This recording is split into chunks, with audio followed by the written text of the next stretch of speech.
तो जय हिंद दोस्तों, आप सभी को स्वागत है एक नए वीडियो में। आज मैं आप सभी को class 10th subject maths exercise 8.1 का 5वां क्वेश्चन सॉल्व करने वाला हूं।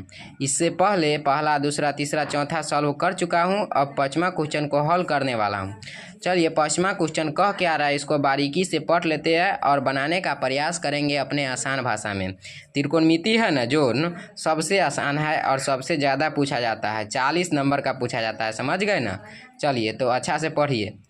यदि सेक थीटा बराबर 13/12 हो तो अन्य सभी त्रिकोणमितीय अनुपात प्रकृति के। यदि शर्त दिया हुआ है कि 13/12 सेक थीटा का मान हो तो sine theta, cos theta, tan theta, cot theta, इस सब का मान क्या होगा, यही बताना है।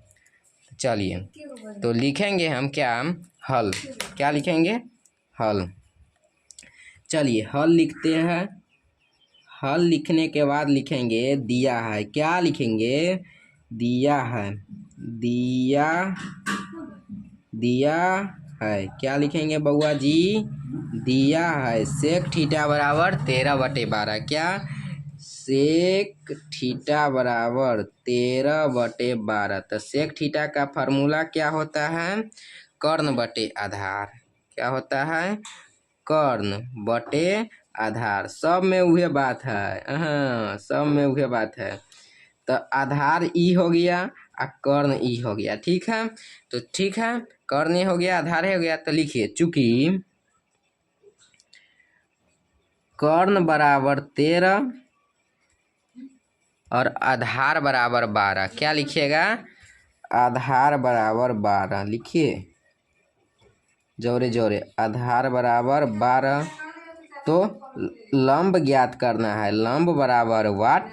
तो ठीक है, पाइथागोरस प्रमेय से निकालते हैं इसको। चलिए क्या निकालेंगे? पाइथागोरस प्रमेय से निकाल रहे हैं। ठीक है, चलिए लिखेंगे पाइथागोरस प्रमेय से। ठीक है, लिखते हैं। ठीक है, पाइथागोरस।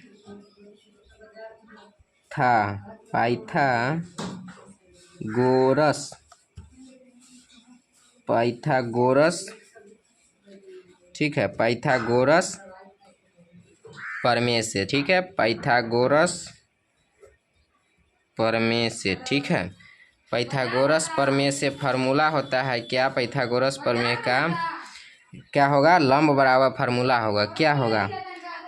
लंब बराबर फार्मूला होता है रूट अंडर कर्ण स्क्वायर माइनस आधार स्क्वायर। तो कर्ण के स्क्वायर माइनस आधार स्क्वायर। ठीक है, तो कर्ण स्क्वायर माइनस आधार स्क्वायर। ठीक है, तो कर्ण का मान क्या है?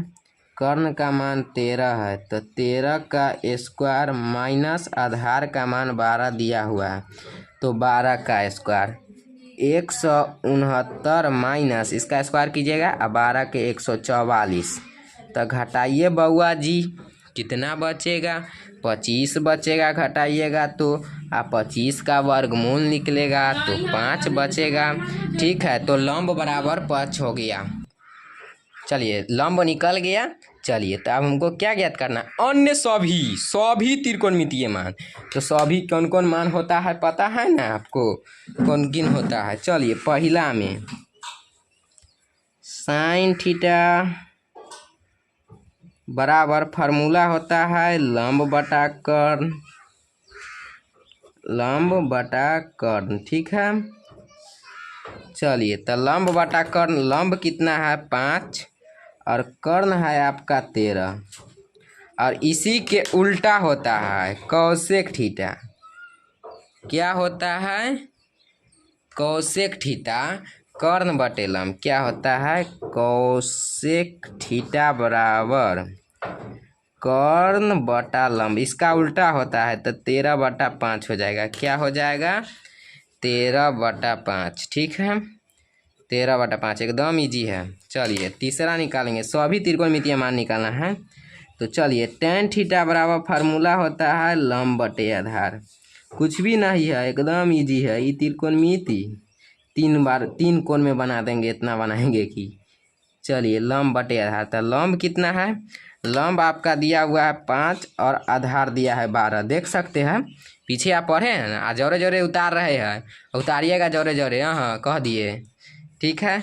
चलिए चौथा, अब चौथा निकालेंगे कोट थीटा। ठीक है, कोट थीटा बराबर आधार बटे लंब, आधार बटे लंब। तो आधार दिया है बउआ जी 12 और लंब 5, तो 12/5। ठीक है, अब हम पचमा में निकालेंगे। ठीक है, पचमा निकालेंगे क्या, तो कॉस थीटा निकालेंगे क्या।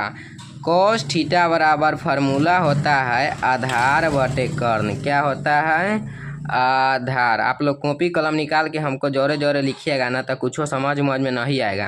तो आधार बटे कर्ण, तो आधार क्या है 12 और कर्ण क्या है 13, 12/13 बउआ जी।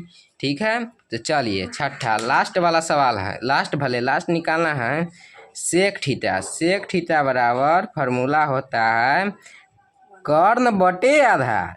क्या होता है, कर्ण बटे आधार। ठीक है, तो कर्ण के मान दिया है बउआ जी 13, आधार के मान 12, ये सब मान निकल गया। ये बउआ 6 आपका आंसर हो गया ना। ठीक है, तो इतना ही पर वीडियो समाप्त होता है।